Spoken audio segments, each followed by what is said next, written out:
She looked me straight in the eye that evening and said, "If you can't forgive my moment of weakness, I'll end everything, and you'll live with that guilt forever."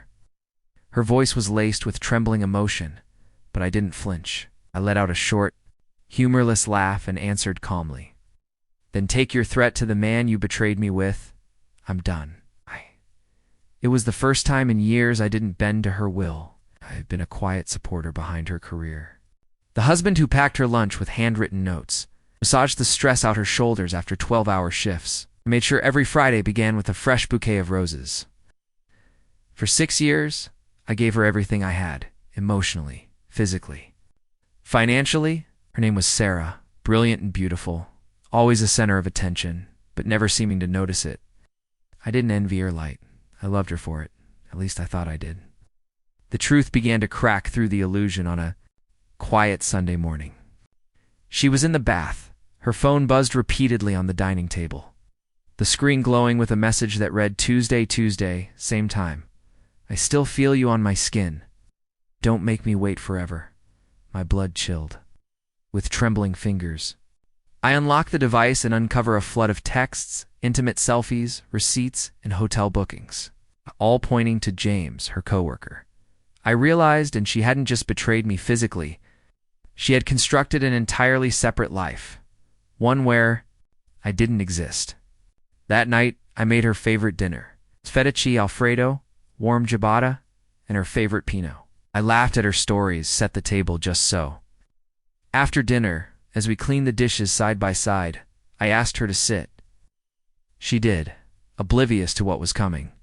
I opened my tablet and displayed a folder labeled Sarah's Other Life. Her eyes hardened as she scrolled through it. Then she snapped, "How could you do this? You violated my privacy." No regret, just fury. I looked her in the eyes and said, "We're done." She leaned closer, her voice dropping to a threat. "If you leave, I swear I'll take my own life. Everyone will blame you." For a second, that familiar ache of guilt stirred, but it passed. I answered quietly, "Tell that to James. I'm not your puppet anymore." Then I left, her silence trailing behind me like smoke. That wasn't the end. It was just the spark. Days. 2 days later, I met David Pierce, a sharp divorce attorney known for taking apart messes like mine with precision. I handed him a USB loaded with messages, hotel invoices, audio recordings of her emotional blackmail, and the suicide threat. He read through the files with a clinical eye and finally said, "She doesn't stand a chance. She won't touch your assets." I took back control of my finances. Sarah had always believed the joint account was the center of our money. In truth, it was a front. My investments, savings, and inherited assets were safely tucked away in accounts she had no idea existed. I froze her access to credit cards and had the bank monitor for any large or suspicious transactions. Hey, then I turned my attention to the man she'd shared her duplicity with, James. It didn't take much digging to find him. A married man, father 3, posting filtered family photos online like a man devoted to domestic life. His wife, Claire, was prominent in the local school board and clearly unaware of betrayal festering behind her back. I didn't send her a hate-filled message, just a single link with time-stamped evidence and a quiet note. "You deserve the truth. I wish someone had done the same for me." She replied within hours, "Thank you. I suspected, but I never had proof. I'll handle this now." I didn't press. I didn't need to. I'd done enough to light the match. Next came the recordings. 10 months ago, I'd install high-end security cameras around the house, motion-activated, cloud-based. Sarah believed deleting local files made things disappear. She had no idea the footage of her with James laughing, kissing, mocking me was safely archived. I didn't use it to ruin her publicly. Not yet. I saved it for when the strike would hurt most. A few days after Claire exposed the affair in a community group, Sarah texted me, "You've destroyed everything. Are you happy now?" There wasn't even a flicker of remorse.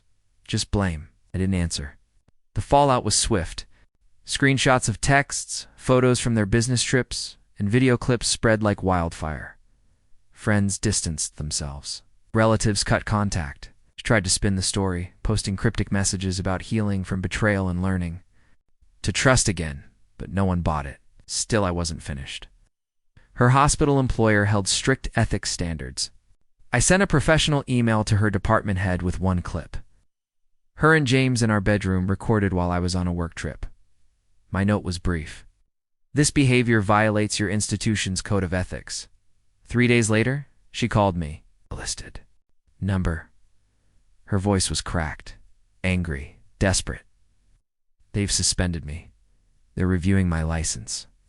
Do you think this is some kind of sick joke? I'm in therapy now. Please stop. If you ever cared about me, I cut her off. Now you're starting to understand what accountability looks like, Sarah. I hung up. Her social life dissolved. Friends ghosted her. Event invites stopped. At one gala, she was politely asked to leave. Eventually, James left her. His marriage didn't survive, but neither did their fantasy. She was alone, career hanging by a thread, reputation in shambles, and yet she still tried to claw her way back into control. That's when I sent the final package. No return address. Hard copies of her texts, her pending termination letter.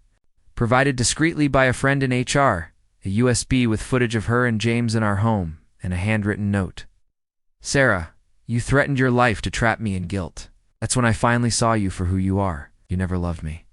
You manipulated, deceived, and tried to destroy me when I refused to stay broken. But I'm not broken. I'm rebuilding. I'm free. You're just a chapter, and I've closed the book. Goodbye. 7 months passed. I moved to a new place. Open brick, tall.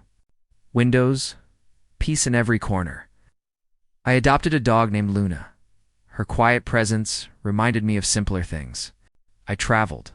I healed. And eventually I met someone new. She was gentle, grounded, honest. One night, watching the stars from my balcony, she asked, "Do you ever miss her?" I smiled faintly and said, "I miss the person I thought she was, but I'm thankful." Now I learned what love isn't. The real triumph wasn't in her ruin. It was in reclaiming my life, not as a victim, not as a man left behind, but as someone finally